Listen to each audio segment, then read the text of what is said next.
Live from WRAL News Headquarters in Raleigh, your number one source for local news. WRAL News, coverage you can count on. Deputies in Granville County are investigating several attacks in different locations. We have live team coverage of what we've learned. Plus, the deal is off. Russia says the Black Sea grain deal with Ukraine is off. Why some say the Kremlin is weaponizing hunger.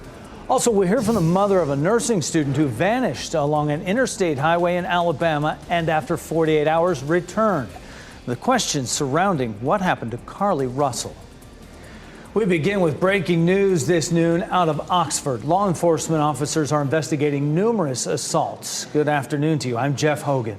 And I'm Renee Chu. Thanks for joining us. We have been following these breaking developments on this story since 10 a.m. We were told there were at least 3 separate stabbings. Sky 5 flew over this McDonald's where one of those attacks happened, and we have team coverage for you out of Granville County. Eric Miller standing by at the administration building right now. Eric.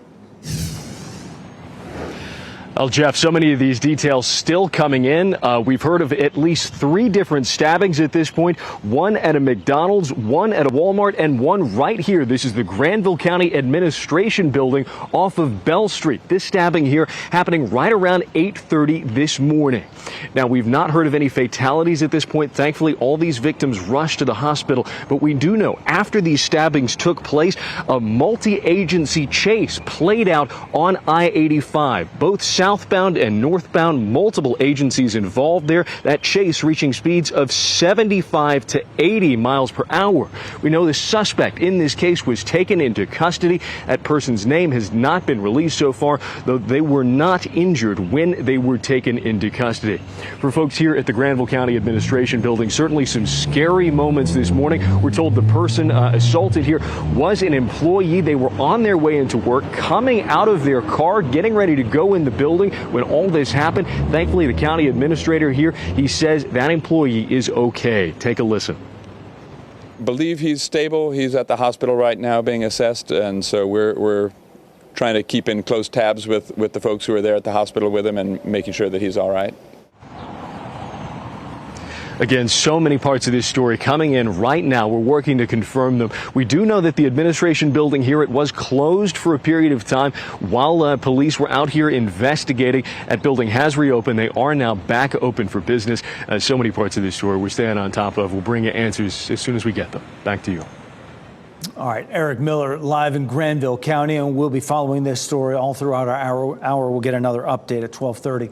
Fayetteville police, meantime, have now identified a woman who was found shot to death at a gas station on Bragg Boulevard. She wasn't the only one hit. WRAL's Laura Levine was at the scene and tells us officers were there since before 1:30 this morning. Fayetteville police have identified the name of the victim as 19-year-old Danielle Gocher from Hope Mills. This is where it all played out here behind me. Police say Gocher was shot and killed in this parking lot of the Valero gas station on Bragg Boulevard. Take a look at this video where you can really see the large police response as investigators collected evidence and the entire area was blocked off. Police say they got the shots fired call on Bragg Boulevard around 1:30 this morning. When they arrived, they found her suffering from gunshot wounds. She died at the scene. Another victim showed up at a nearby hospital. He has non-life-threatening injuries from the shooting. In this video, you can also see officers surrounding a car on the scene. That car was later towed away. At this time, it's unclear what that car's involvement is in this case or if the two were inside the car when this happened. We are also working to learn what led up to the shooting or if police have any suspects in custody. Police say this does not appear to be a random shooting. Laura Levine, WRAL News in Fayetteville. Duke Energy is working to restore power to a neighborhood after a huge tree crashed onto the street and several cars. The WRAL Breaking News Tracker got this video of the scene in Raleigh on Fiesta Way. That's just off Falls of Neuse Road. We're told at least 9 homes lost power. No word on any injuries or what caused the tree to fall. A 36-year-old woman is charged with a crash that damaged a Raleigh tavern. Police charge Catherine Davis with driving while impaired and damaging property. Officers say she crashed her SUV into My Way Tavern on St. Mary Street Sunday evening. No one was hurt. A 75-year-old man is charged with murder following a stabbing at an apartment complex in southeast Raleigh. Officers and forensic teams spent hours on Laodicea Drive searching for clues in this case. WRAL's Kelsey Coffey tells us what she learned about the victim and the man charged in the crime. Police have arrested and charged 75-year-old Ralph Pope Jr. for stabbing and killing a woman here at this apartment complex on Laodicea Drive. Police have been going in and out of this particular apartment all night and into the morning. Police say the victim, Wanda Anderson, and the suspect Pope were involved in an altercation where Pope stabbed and killed Anderson. Pope has been taken into custody and is charged with murder. This is still an ongoing investigation. We still have some unanswered questions like how these two are connected and what could be the potential motive. Kelsey Coffey, WRAL News in Raleigh.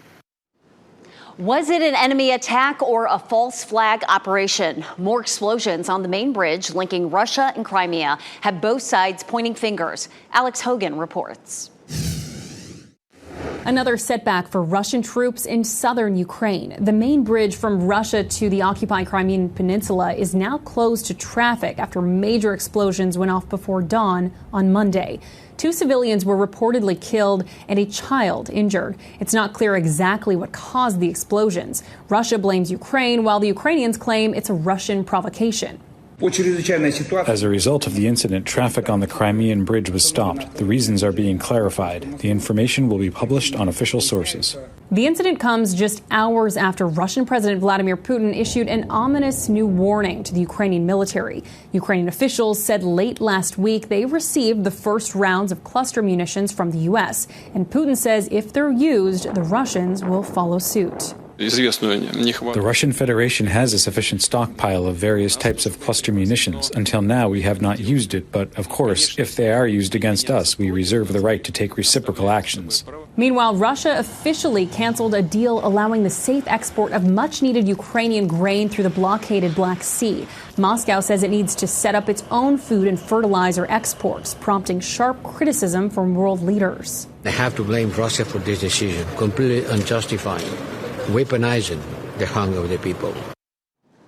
That was Alex Hogan reporting. U.S. Aid Chief Samantha Power is in Kyiv today to announce a humanitarian aid package worth more than $500 million. Cary-based SAS is disputing stories that a new round of layoffs are in the works. As a matter of fact, the company spokesman says the company continues to hire in some areas of operations, and employees are given opportunities to apply for open positions if their current roles might be eliminated. More than 150 open jobs are currently listed at the SAS Jobs website. SAS recently announced plans to increase investment in artificial intelligence. Durham biotech Novan is filing for bankruptcy. This morning, the company announced it struck a deal to sell most of its assets for $15 million. A month ago, the struggling company that develops therapies for skin diseases cut half its workforce. Novan plans to continue to work with the FDA on approval of a gel designed to treat viral skin conditions. You can read more about Novan and SAS on WRAL TechWire. Now, if you forgot to file your taxes during the early days of the COVID pandemic in 2020, today's your last day. Nearly 1.5 million taxpayers may still be eligible for a tax refund from tax year 2019. You see, by law, taxpayers normally have 3 years to file and claim their tax refunds. The original tax day in 2020 was delayed by 90 days, so the usual 3-year window has also been pushed back to July 17th. The 2019 return must be filed on paper rather than electronically, and it has to be postmarked by today. We're working this afternoon to learn more about a spectacular rescue in Granville County. Firefighters saved a donkey that fell into a sinkhole. WRAL's Brian Schrader has pictures we need to see to believe, Brian. Jeff, this all started Sunday morning, and the Wake Forest Fire Department shared these pictures. Take a look. Dora the donkey fell into a 6-foot deep sinkhole. Wake Forest first responders say they joined Animal Control, the Brassfield Volunteer Fire Department, and a Raleigh Urban Search and Rescue team. And the team from Raleigh had a pulley system to help lift Dora out of that sinkhole. One of the rescuers tells me that everyone pitched in to help. We always utilize mutual aid for house fires and stuff and car accidents, but this was definitely one for the books.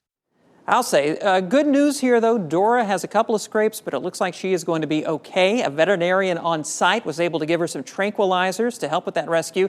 And Ms. Hockaday says it looks like recent heavy rain may have contributed to the formation of that sinkhole. She says that she's been involved in the past in the rescue of a dog from a ditch pipe, but nothing like this. And Dora with some unwanted exploring there. Brian, thank you. Teamwork, though. Next at noon, strange circumstances regarding a woman in Alabama who disappeared, then reappeared 48 hours later. Hear from her mother about the incident. Also, today was a test run for the Paris Olympics opening ceremony, the most unique aspect of next year's Summer Games. Plus, we take you back out to Oxford and the scenes of several stabbings. A person has been arrested. Authorities tell us there is no further threat to that community. Stay with us as we continue to track this breaking story. Elizabeth. And you've probably noticed all the haze in the atmosphere right now. We're looking at the hazy conditions outside currently, and we'll take a look at what is causing that and how long it sticks around coming up. Download the new WRAL streaming apps on Roku, Fire TV, Apple TV, and Android TV.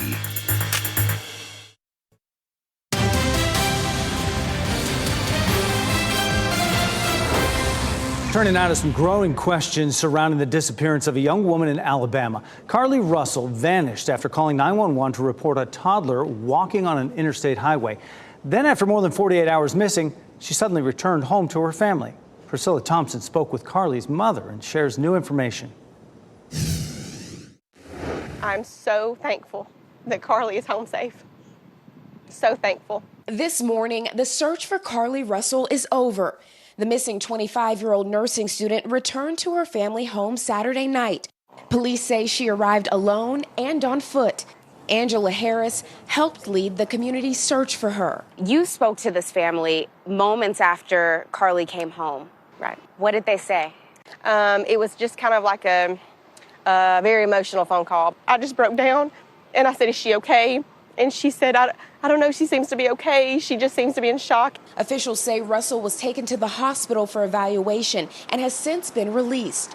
Her safe return putting an end to a days-long search that began Thursday night with a puzzling 911 call. Police say Russell told an emergency operator she saw a toddler walking alone on an interstate. 459 South, mile marker 10. It's going to be a child walking on the 3 or 4-year-old child walking on the side of the interstate. It's believed she then stopped to check on the child and was on the phone with a family member when she disappeared. She heard a scream and then some type of running type shuffle. Russell's parents horrified. I just felt immediately that she was in danger. Video from the interstate where Russell vanished shows a car driving slowly with its flashers on. Just be advised, her vehicle is unlocked, running. All her personal belongings except for her phone. Police say when they arrived, they found Russell's car, her cell phone and purse on the road nearby. But there were no signs of Russell or a child. An urgent search ensued, both on the ground and on social media. I need everyone to stop and pay attention. Where her disappearance quickly went viral. Celebrities including Wanda Sykes, Viola Davis, and Octavia Spencer spreading the word. Still, questions remain about where Russell was for those 48 hours and who she was with. A man identifying himself as Russell's boyfriend writing on social media she was literally fighting for her life for 48 hours and that she is not able to give any updates or whereabouts on her kidnapper. The police chief telling NBC News in a phone call they've spoken to Russell and are following up on the information she provided. That was Priscilla Thompson reporting, and police say a witness reported seeing a man standing beside Russell's vehicle just before officers arrived at that scene. Elton John and his husband, David Furnish, testified today as defense witnesses in the trial of actor Kevin Spacey. The singer told the court he remembered Spacey placing the winning bid on a Mini Cooper car in an auction at the event at his home. Elton John said Spacey stayed at his house that night, but that he does not remember whether or not the actor visited his house after that event. Spacey has pleaded not guilty to 12 charges relating to incidents that prosecutors say occurred from 2001 to 2013. A prisoner who spent more than a week on the run is back in custody. This is the new mugshot for Michael Burnham. He was arrested Saturday in Pennsylvania after escaping from jail. He's a suspect in the killing of a woman in New York and is accused of abducting an older couple in Pennsylvania. Burnham used a rope made from bed sheets to escape from jail on July 6th. He was on the run for 10 days. And happening right now in the WRAL Live Center, travel headaches continue after this past weekend's crazy weather. We are checking RDU's stats right now. 43 delays right now at RDU and 1 cancellation. I did look at the misery map, and a lot of those delays and cancellations are coming from New York. Right now, 69 delayed there, 11 canceled there. Boston also seeing a lot of delays, 22 delayed and 2 canceled. Right now, there are 539 delays nationwide. So if you do have a flight, always a good idea to check it before you head out the door. Tens of millions of Americans are under air quality alerts today, and that includes the entire state of New York. The air in some upstate communities is classified as unhealthy for all, according to the governor. Farther south, the air will be unhealthy for sensitive groups. The problem comes from smoke as wildfires continue to burn in Canada. Organizers in Paris conducted a test run today of the opening ceremony for the 2024 Olympic Games. Dozens of boats sailed from the Austerlitz Bridge to the foot of the Eiffel Tower, right along the Seine River. This will be the first time the opening ceremony for the Summer Games will be held outside a stadium.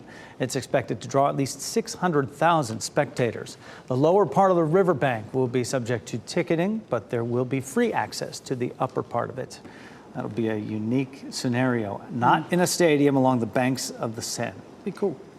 Our weather scenario is that we have hazy skies and just really humid air out there. Meteorologist Elizabeth Gardner in the WRAL Severe Weather Center with a look from our tall tower cam. Yeah, this is out in eastern Wake County, and we're looking off to the west, and it looks a little bit like that picture we were just seeing from New York, where the air quality is very poor. Now, our air quality isn't as bad as that. You know, we're sitting at about 2,000 feet looking down through the haze at this part of eastern Wake County. So it's not necessarily as bad as it looks on this camera, but we are definitely seeing some smoky haze from the wildfires in Canada. Right now it is 87 degrees and our dew point is 70, and we hit 70, we would consider that tropical. So it's feeling sticky out there. Our temperatures will be in the low 90s all the way through at least 7 o'clock. This is a look at the big picture air quality. You can see there are a few areas that are code red, and that means that it is unhealthy for all. And you can see that part of New York, the far northwestern corner, parts of Ohio, and then back across Kentucky, and spread out in some other places. We're looking at yellow right now. There's some orange back to our west, but we do have the potential for orange air quality just to our west, say around the Triad. That's the forecast there. But our forecast is for yellow and even some green. And yellow is something that we tend to see almost every day in the summer when it's hot and humid. So yellow is not anything unusual. It's one step up from good. It's not hazardous. So just keep that in mind. It does look a little hazy out there. Some of that's due to the heat and some of that's due to some smoke from Canadian wildfires. But we're sitting at yellow and our forecast is yellow. Hot out there though. Feels like 97 in Clinton, feels like 93 in Goldsboro, 91 Raleigh, 93 in Fayetteville. The number on the left is the actual temperature, and the number on the right is the heat index. So we're going to see that heat index climbing, all the way up probably into the upper 90s this afternoon. And again, we're going to hold it in the 90s all the way until 8 o'clock. If you're headed out to Dix Park to see the sunflowers in the next few days, we're not really going to get a break from the heat potentially until the weekend. And they have some fun events planned there around the sunflowers over the weekend. So take a look at the Dix Park website. But if you are headed there at this point, I would plan to go fairly late in the evening, close to sunset. Be a fun place to be. We're sitting right now at 70 in terms of our dew point. We're going to see that increasing. You take a look at today and you can see the light green shaded area. By Wednesday and Thursday, notice how it turns dark. That's going to be even more moisture in the atmosphere. That's going to bring up our heat index. So for today, around 97 this afternoon, 102 Tuesday, 101 Wednesday, but 106 on Thursday. And that is the level at which we may end up seeing a heat advisory. In July so far, we've had 13 days at 90 degrees or hotter, and the average is 15. So we're going to blow right past that. So far, we've only had 3 days in the 80s. And you probably remember last Friday, we had that 88 degrees, and it was cool because we had so much rain and flooding, cloudy skies all day. So 95 Tuesday, 94 Wednesday, 95 Thursday. Those are the days that we'll have the highest heat index. And then we cool off a little bit for Saturday and Sunday. Coming up, we're going to talk about our wettest days this week and why we're seeing a pattern pattern change for the weekend. Elizabeth, thanks. An attorney shortage in North Carolina courts is costing you money. Tonight at 6, what happens when the court runs out of lawyers? WRAL investigates, uncovers a staffing shortage with widespread consequences. Sarah Kruger explains how a solution may be in the hands of lawmakers. Plus, it's a big month for sales, and coming up tonight at 5:30, 5 on Your Side's Keely Arthur breaks down the best buys for July and where you will find the best deals. Plus, still ahead this noon, Mission Impossible 7 cruises to the top spot at the box office. Find out how the other releases fared. Plus, it's a crime on the rise, VIN cloning, what it is and how you can protect yourself.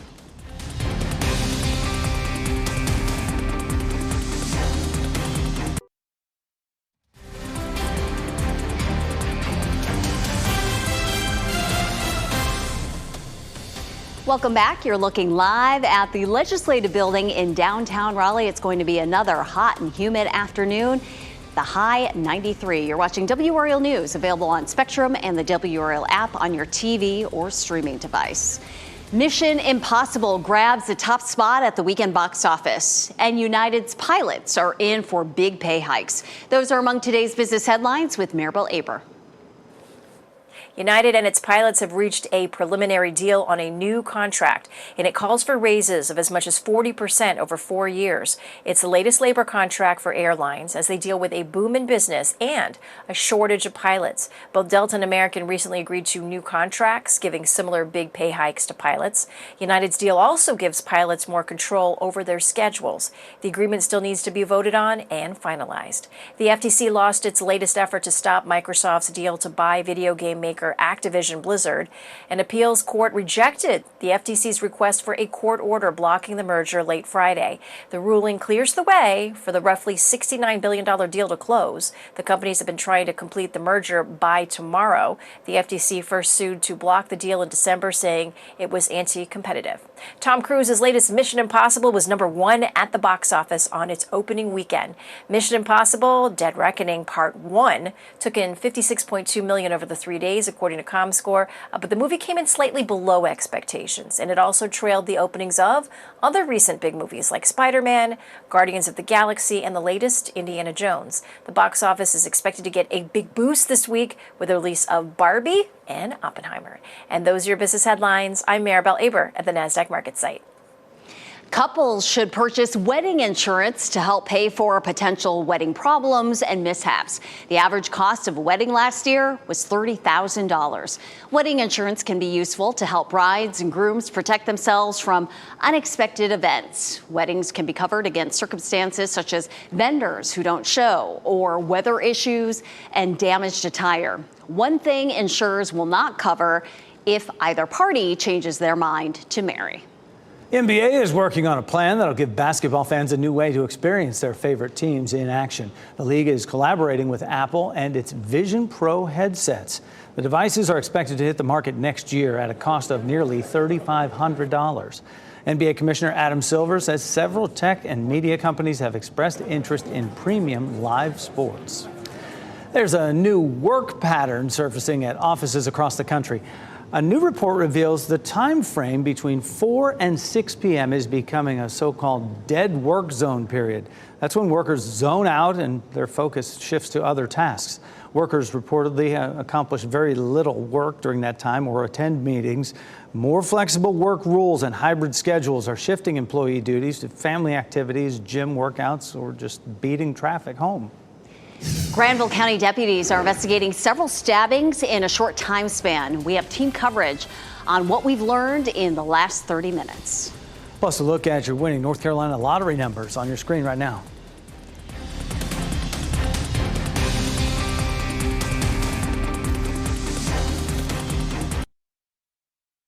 Shot in 4K ultra high definition. Your #1 source for local news. WRAL News. Coverage you can count on. We want to get an update now on our breaking news out of Oxford. Law enforcement officers are investigating several stabbings. And we've been following this breaking development on this story since 10 a.m. and we were told there were at least 3 separate stabbings. Sky 5 flew over a McDonald's where one of the attacks happened. We have team coverage from Granville County. Eric Miller is standing by at the administration building. We begin with Destiny Patterson, who just spoke with the Granville County Sheriff. Destiny. Well, Oxford PD is the lead agency on this investigation, but Granville County Sheriff's Office stepped in to help catch that suspect. It was about an hour and a half from that first stabbing to his arrest. We know that there were 4 different victims at least 4 different locations. We're told that it was also at the county office as well as the Board of Elections office right near there, a McDonald's and a Walmart. When they tried to stop the suspect, it turned into a multi-agency chase. It all started around 7:30 this morning, and that suspect was caught right around 9 o'clock. Like I said, sometimes mental health may play a part in it, and that's what we're going to do, is look at it from that perspective as well. Now, we don't have a clear grasp on what the motive is in this case. We're still working to learn the conditions of those victims as well as the identity of that suspect. All right, Destiny Patterson live for us in Granville County. Thanks for that. Now we're going to get over to Eric Miller, who is at the Granville County Administration Building. Eric, what can you tell us from that location? Well, Jeff, here, county administrators, they're not saying anything about what led up to this stabbing, but we know it happened first thing this morning as employees were coming in here for work at the administration building. Take a look at some of this video. You can get a closer look here. We're told that employee is in the hospital, is stable right now, surrounded by families. The folks here at the office say they do offer their thoughts and prayers here and have been checking in to make sure that that employee is going to be okay. Take a listen to the county administrator here describe exactly what happened this morning. So people were really just arriving here at the offices this morning, and one of our employees was assaulted as he got out of his car and was bringing things into the office, and yeah, that's what happened. Now, the offices were closed here while police, sheriff's deputies were out here investigating. These offices have since reopened. And we do just want to reiterate this suspect is in custody. That person is believed to have acted alone, and there is no ongoing threat to the community here in Oxford. Back to you. All right, Eric, I know you continue to follow this and stay with us for updates all throughout the afternoon on air and online. Friends and family are preparing to say their final goodbyes to 5-year-old Chloe Fennell. She was shot and killed a week and a half ago by her mother's first cousin. WRAL's Ken Smith is here now with how the family plans to honor her young life. Ken. Chloe died the day after the 4th of July holiday, and at just 5 years old, it seemed like our community's collective heart was broken. We've only gotten to know this little girl with a bright smile in pictures. And in these photos, we see why her family will miss her dearly. Chloe died, and her cousin Destiny Skidberry was critically injured when Brian Luster, a family relative, opened fire in their home. Chloe's mother allowed Luster to live with the family while he got clean from a drug addiction. In the obituary of her young life, the first line refers to Jesus loving the little children of the world and only taking the very best. Chloe's funeral is planned for this Friday, July 21st. The service will follow a visitation at Emmanuel Temple Seventh-day Adventist Church on South Alston Avenue in Durham. The visitation is at 1 p.m. The service is scheduled to start at 2 p.m. again this Friday. Well, Destiny Skidberry still recovering from her injuries. Brian Luster remains in jail with no bond. His next scheduled court date is July 27th. Renee. Ken, thanks for that update. Our county-by-county coverage takes us to Johnston, Orange, and Cumberland counties. People in Johnston County who are on kidney dialysis machines need to know about a change to the county's water supply. That's because today the county will be changing the disinfectant in the water from chlorine to chloramines, a combination of chlorine and ammonia. Officials say if you use a dialysis machine, you should talk to your doctor about this. The water may also be toxic to some fish, so those of you with fish tanks should be aware and use additional treatment if necessary. In less than 30 minutes, Chapel Hill Carborough City Schools will hold a special meeting. Members may discuss a problem hitting school districts across the country. Some teachers say they can only afford school supplies for classrooms through crowdfunding.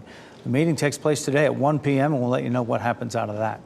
Cumberland County schools are looking to add more child nutrition workers. The school system will host a hiring event today through Thursday. It's looking to hire assistant managers and food service assistants. You can get an in-person interview today through Wednesday from 9 to noon each day at the main offices on Gillespie Street. You can also contact the school system to register for a virtual interview on Thursday. Tonight, Novo Nordisk is looking to its next steps for expansion in Johnston County. The company bought more than 100 acres of land near Clayton for nearly $7 million. At their meeting tonight, Johnston County commissioners will consider a rezoning request to let the company operate on the land. Novo Nordisk is one of Johnston County's largest employers since beginning operations nearly 3 decades ago. Still to come on this newscast, car thieves are passing off stolen cars as legitimate. How they do it and how to protect yourself if you're in the market for a used car. Plus, nothing ruins a cruise like norovirus. What you need to know about the surge in outbreaks if you're planning to vacation on the seas.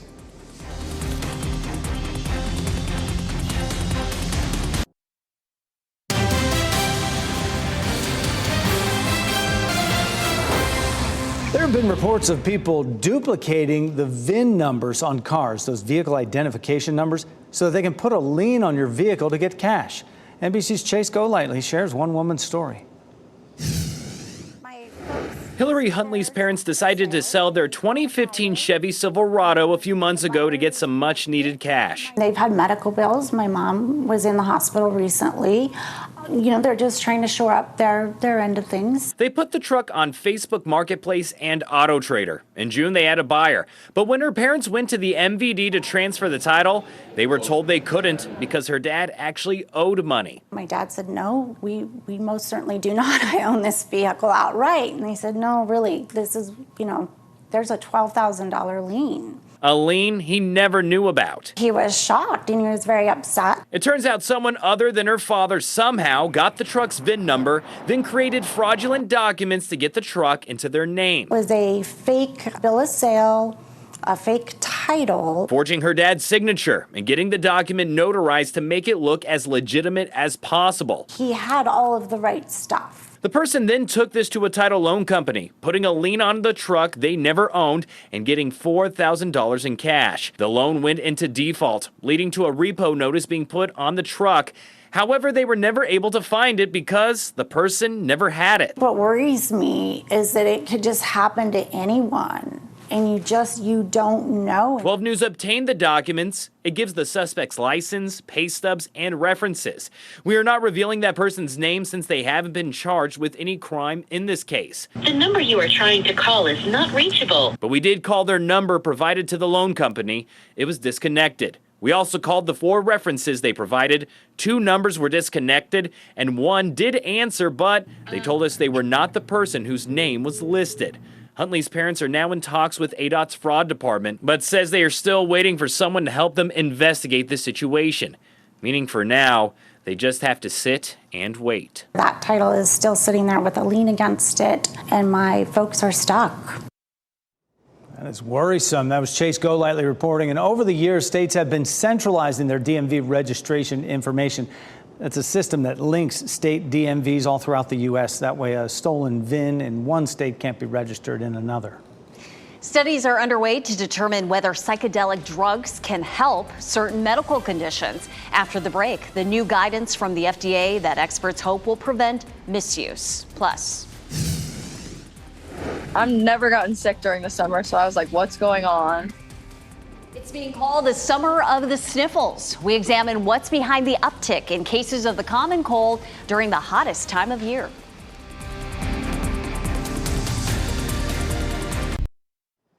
Welcome back this noon. The FDA is providing guidelines for collecting data and conducting trials involving psychedelics. Researchers have been exploring the use of psychedelics to treat certain medical conditions, including psychiatric and substance abuse disorders.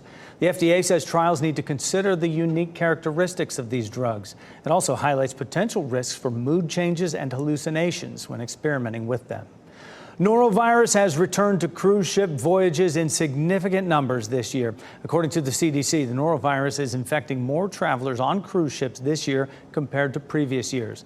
The virus causes vomiting and diarrhea. The CDC says there have been 13 outbreaks on cruises in 2023 so far, and about 1,700 people reporting getting sick.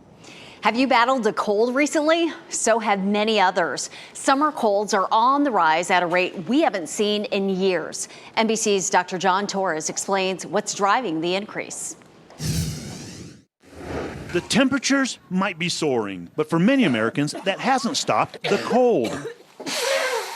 The common cold, that is. It's the worst cold that I have gotten. Across the country, it started off with sneezing, then congestion. It's been the summer of sniffles. And just a lot of, runny nose, always keeping tissues next to me. So the numbers you're seeing now, more than during the pandemic? More than during the pandemic, absolutely. Dr. Larissa Pisney specializes in infectious diseases at the University of Colorado Hospital, UC Health. We're hearing from actually a lot of people that I'm getting a summer cold. I haven't gotten it for the last 2 or 3 years. Are you seeing the same thing here, that numbers are going up? So compared to the rates of positivity for things like rhinovirus, enterovirus, adenovirus, we are seeing increased numbers compared to prior years. Those are some of the viruses that can cause the common cold. And if you look at the CDC chart, it shows how the adenovirus has peaked this summer nationwide. Sick absolutely sucks, and I've been going through 1,000,001 tissues. It was kind of weird to stay inside and have a cold and want to drink tea when it was 85 degrees outside. So why are we seeing more colds now? It's basically we are not masking, we're not hand washing as much. Doctors believe those pandemic precautions so many took kept the cold at bay. If you do have a cough or cold, make sure you hand wash. Up to you if you would like to wear your mask or not. And it's the same if you want to avoid a cold. Wash your hands frequently and even wear a mask in crowded spaces if you choose. Ways to avoid this now common summer bummer. I've never gotten sick during the summer, so I was like, what's going on? Dr. John Torres, NBC News, Aurora, Colorado.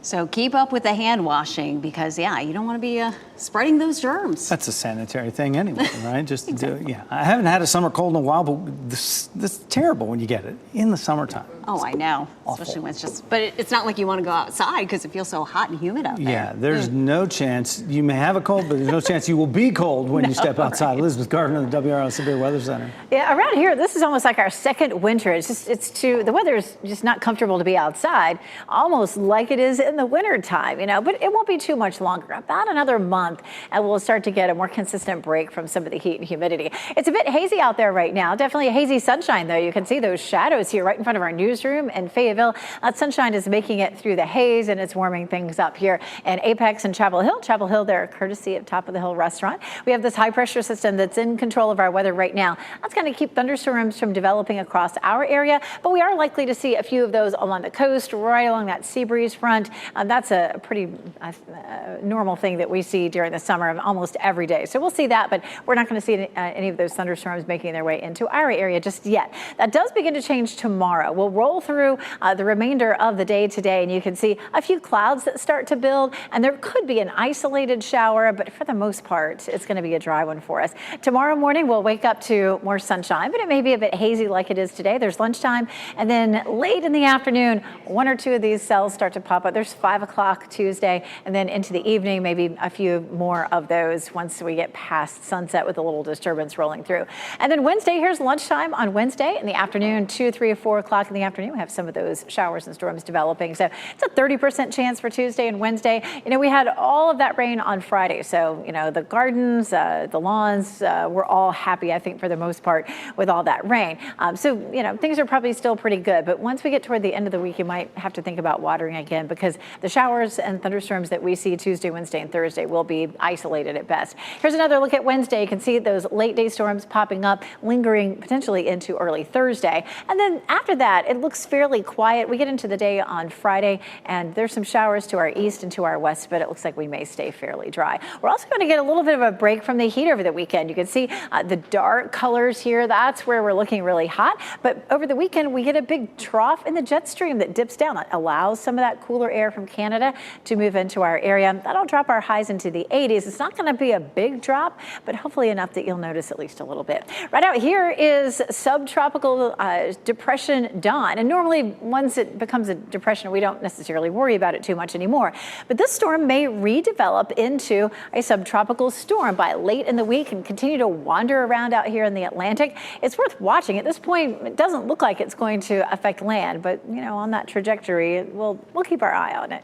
93 for today. Our heat index again will be in the upper 90s. We're looking at triple-digit heat indices for Tuesday, Wednesday, and Thursday, and then that may back off a little on Friday. Saturday and Sunday, we'll see highs in the 80s. That's likely to continue into early next week before the heat returns by Wednesday or Thursday of the following week.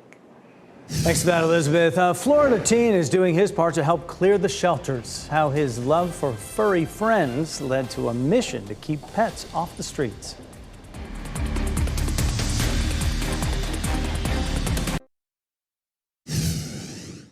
We wrap things up this noon with a look at a few of the headlines we're following for you today. We are learning more about a series of stabbings at several places in Oxford this morning, including county offices, a McDonald's, and a Walmart. Officials say 4 people were stabbed. They say when officers tried to stop that person, the situation turned into a multi-agency chase, high speeds. That suspect is now in custody, and we're asking officials who that person is and how the victims are doing. Fayetteville police have now identified a woman who was found shot to death at a gas station on Bragg Boulevard. 19-year-old Danielle Golcher was killed in the parking lot. She wasn't the only one shot. A man showed up at a nearby hospital with non-life-threatening injuries from the shooting. Police said this does not appear to be random. It's unclear if anyone is in custody. Cary-based SAS is disputing stories that a new round of layoffs are in the works. The company spokesman says the company actually continues to hire in some areas of operations, and employees are given opportunities to apply for open positions if their current roles might be eliminated. SAS recently announced plans to increase investment in artificial intelligence. 32 young track athletes need help getting to the AAU Junior Olympics. The games are in Des Moines, Iowa at the end of this month. The Carolina Track Hawks hosted a car wash and food sale Sunday afternoon. They were hoping to raise money to cover their travel expenses on the way to the games. And a lot of these kids don't have any means to get to somewhere like Iowa, 17 hours away, and have never flown or anything else like that. So that is really why we are doing this today, so we can ask the community to help support us getting as many of these athletes over there as possible, because the Olympics, the Junior Olympics, is a huge deal. It is a huge deal, and they would represent North Carolina. The organizers say this year's games will have over 14,000 participants. A Florida boy's love for dogs motivated him to create a way for owners to find their furry friends if they get lost. The 15-year-old created Wags for Tags. He used a laser engraver to make temporary pet ID tags for dogs and cats who are waiting for adoption. The tags display donated by Wags for Tags on the back and front. It would name the charity or rescue's name and other information. Since January, he has given away 520 tags to 9 different rescue organizations across the state of Florida. Our pets of the day come to us from ARF. Yes, we have 2 for you. These 2 sweet-natured boys named Kisses and Me Too are mustering up the confidence to meet you. They would benefit from a home with a securely fenced yard and a kind, calm, reassuring soul with lots of love and encouragement to rebuild their trust. Call ARF at 919-894-1111 to learn more about their incredible survival story and to meet them. College tuition has increased almost 750% since 1963, and it's not slowing down. Coming up on our News at 4, we dig into why the price tag keeps rising and what the issue means for the future of higher education. NBC News Daily is next on WRAL. Your next local news update in 30 minutes. You get breaking news updates anytime with our WRAL News app. Have a great Monday. Keep watching WRAL News over the air Channel 34 and Spectrum Channel 1257.